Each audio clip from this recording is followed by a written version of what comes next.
Hello මේ අපේ ඉඩම මේකේ තිබ්බ විශේෂත්වය තමයි මම අද කියන්න යන්නේ මේ ලිඳ අපි මේ ඉඩම තාත්තලා ඒ කාලේ පර්චේස් කරන්න කලින් ඒ කියන්නේ 1900 මම හිතන්නේ 77 75 විතර වගේ ඒ කාලේ ගන්න කලින් එදිනම තිබිච්ච පාරම්පරික ලිඳක්.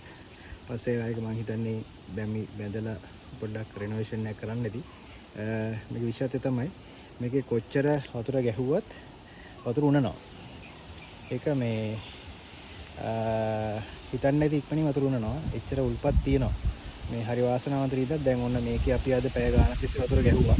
ගහලා මේ වතුර අඩු වුණා සෑහෙන ප්‍රමාණයක්. ඒ වුණාට මේ පැය 24ක් යන්න කලින් තිබිච්ච ගානට වගේ වතුර ආපහු හැදෙනවා. දැන් ඔයාලට බලන්න පුළුවන් මේක වතුර තිබුණ ලෙවල් එක. ඔය කොළ පාට ඔය තීරුවෙන් වතුර තිබුණා. හරි. අද වතුර වැහිලා තමයි සෑහෙන වතුර බෙදලා තියෙනවා.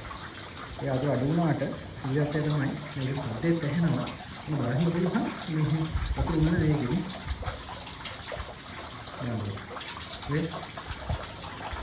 මේ තැහෙන මේ උල්පත්ලි වතුර වෙන සාමාන්‍යයෙන් කියනවා ඒ කාලේ කරන කට්ටිය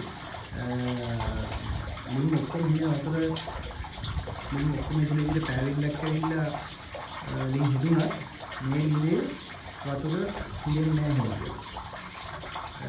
දැන් උඩ සද්ද එනවා වතුර එක්කරන සද්ද. මේ වගේ තමයි මේ වගේ ලින් හතර තුනක් තියෙනවා මේ රැඳයක් වුණේ කියලා. එකක් අපේ වත්තේ තියෙනවා, තව එකක් කායිසභාව ඉදමේ තියෙනවා, තව එකක් මේ පාරයි තියෙනවා. හරි එහෙනම්